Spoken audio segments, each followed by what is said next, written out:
अस्सलामुअलैकुम बिस्मिल्लाहिर्रहमानिर्रहीम। आज हम मज़ाहिब आलम का तकाबली जायज़ा में हिंदू मत को पढ़ेंगे।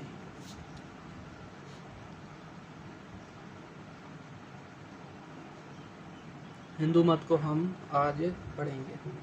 अच्छा, लुगत में हिंदू के क्या मानी हैं?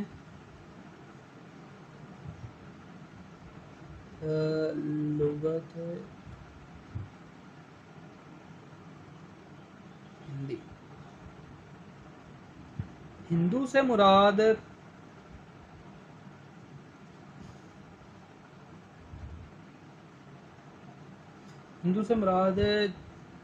चोर या स्याह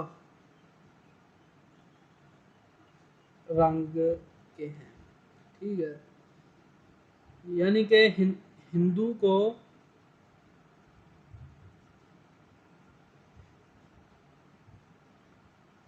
काला चोर भी कहा जा सकता है।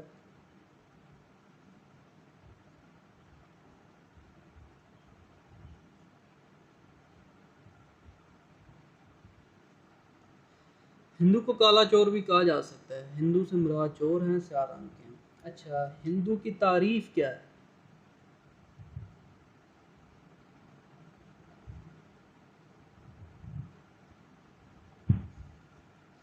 हिंदू के तारीफ में हिंदुओं के पास कोई अपनी मजहबी किताब नहीं है, यानी कि जो अथेंटिक किताब हो, अथेंटिक किताब मज़हब की इनके पास बिल्कुल भी नहीं है। जिस तरह हमारे पास कुरान पाक है, अपना मसीही भाइयों के पास बाइबल है, बाइबल के बाद अपना सिखों के पास ग्रंथ है।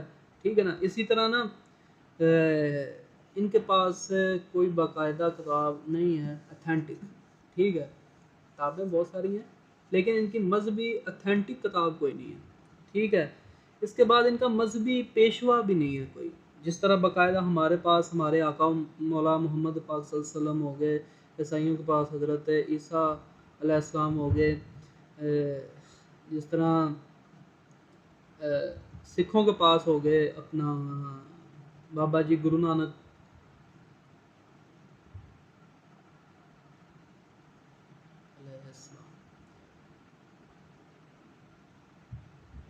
बाबा जी गुरु नानक साहब हो गए। इसी तरह दूसरा हिंदुओं का यानी कि एक मजहबी पेशवा नहीं है कि जिसकी तकलीद कर सके। ठीक है, ये है मोटी मोटी सी अपना तारीफ। अब लिटरेचर क्या है? लिटरेचर को दो हिस्सों में तकसीम किया जाता है। हिंदू लिटरेचर को दो हिस्सों में तकसीम किया जाता है। एक है सिरकी और दूसरा है सिमरती। इससे मुराद सुनी सुनाई बातें, इससे मुराद है कि जो आबाओ अजदाद की रवायात हैं बाकायदा, ठीक है, वो इसमें आ जाती हैं और सुनी सुनाई बातें इसमें आ जाती हैं। अच्छा, सिरकी जो होती है, सिरकी जो है, अब इसमें चार चार वेद हैं।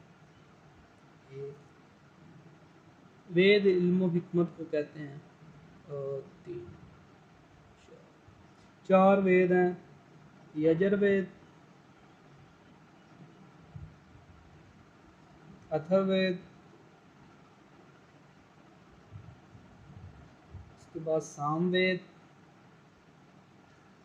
सामवेद का आ गया ऋग्वेद। अच्छा, ये इसमें चारों चीज़ें आ जाती हैं। इनको हम इंशाल्लाह मुकम्मल पढ़ेंगे, इनकी अलग अलग की हम डिटेल इंशाल्लाह अगले लेक्चर में पढ़ेंगे इंशाल्लाह। और इसके बाद आ जाती है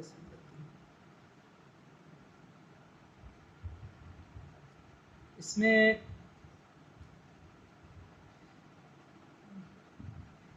ऐसे लिटरेचर को ये कहते हैं जो कुतुब की शक्ल में तहरीर शुदा है। ठीक है,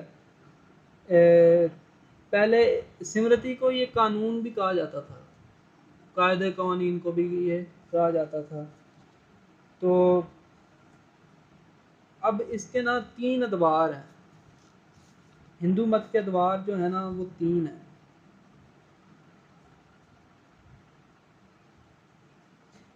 क्या है? एक वैदिक दौर है, वैदिक दौर के बाद ब्राह्मण दौर है,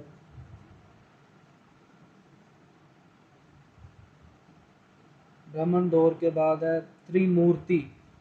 त्रिमूर्ति जो है ना, इनको हिंदुओं का भी अकीदा तस्लीस कहा जा सकता है और कहा जाता है। त्रिमूर्ति या जदीद हिंदुइज्म, इनको लेकर लेकर खुद हिंदू हजरात आपस में काफ़ी ना अपना बहस मुबासा इस अकीदे को लेकर करते हैं। त्रिमूर्ति का जो है, ठीक है, इसको भी हम इंशाल्लाह ना डिटेल से आगे पढ़ेंगे। त्रिमूर्ति आखिर क्या सीन है इसमें, क्या चक्कर है, ठीक है।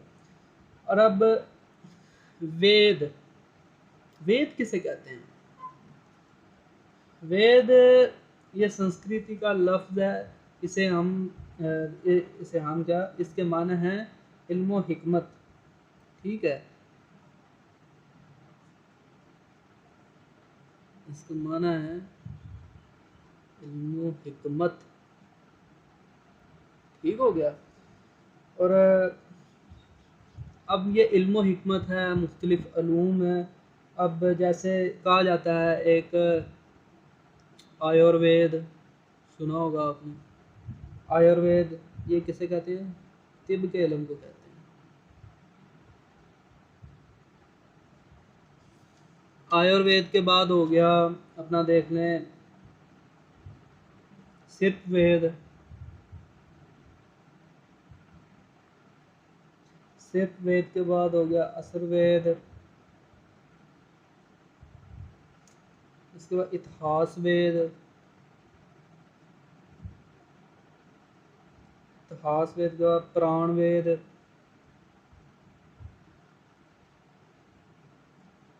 पिशाच वेद, पिशाच वेद,